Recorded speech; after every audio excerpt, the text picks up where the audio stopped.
Hebrews chapter 9. Then indeed, even the first covenant had ordinances of divine service and the earthly sanctuary. For a tabernacle was prepared, the first part, in which was the lampstand, the table, and the showbread, which is called the sanctuary. And behind the second veil, the part of the tabernacle, which is called the holiest of all, which had the golden censer, and the ark of the covenant, overlaid on all sides with gold, in which were the golden pot that had the manna, Aaron's rod that budded, and the tablets of the covenant. And above it were the cherubim of glory, overshadowing the mercy seat. Of these things we cannot now speak in detail. Now when these things had been thus prepared, the priests always went into the first part of the tabernacle, performing the services. But into the second part the high priest went alone once a year, not without blood, which he offered for himself and for the people's sins committed in ignorance. The Holy Spirit indicating this, that the way into the holiest of all was not yet made manifest, while the first tabernacle was still standing. It was symbolic for the present time, in which both gifts and sacrifices are offered, which cannot make him who performed the service perfect in regard to the conscience, concerned only with foods and drinks, various washings, and fleshly ordinances imposed until the time of Reformation. But Christ came as high priest of the good things to come, with the greater and more perfect tabernacle, not made with hands, that is not of this creation, not with the blood of goats and calves, but with his own blood. He entered the most holy place once for all, having obtained eternal redemption.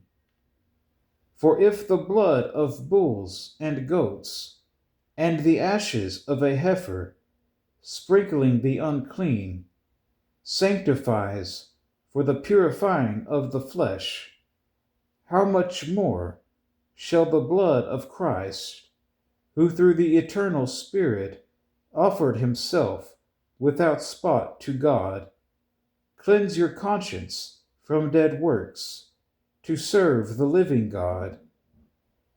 And for this reason, he is the mediator of the new covenant by means of death, for the redemption of the transgressions under the first covenant, that those who are called may receive the promise of the eternal inheritance. For where there is a testament, there must also of necessity be the death of the testator.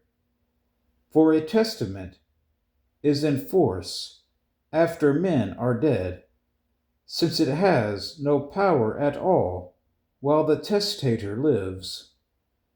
Therefore, not even the first covenant was dedicated without blood.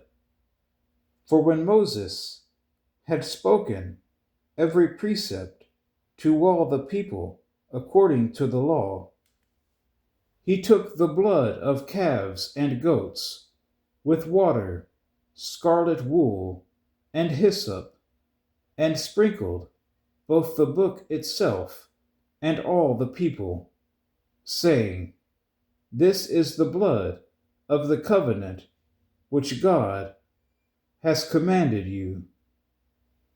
Then likewise he sprinkled with blood both the tabernacle and all the vessels of the ministry.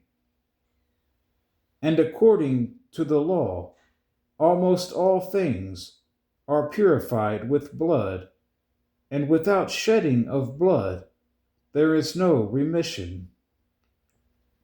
Therefore, it was necessary that the copies of the things in the heavens should be purified with these, but the heavenly things themselves with better sacrifices than these.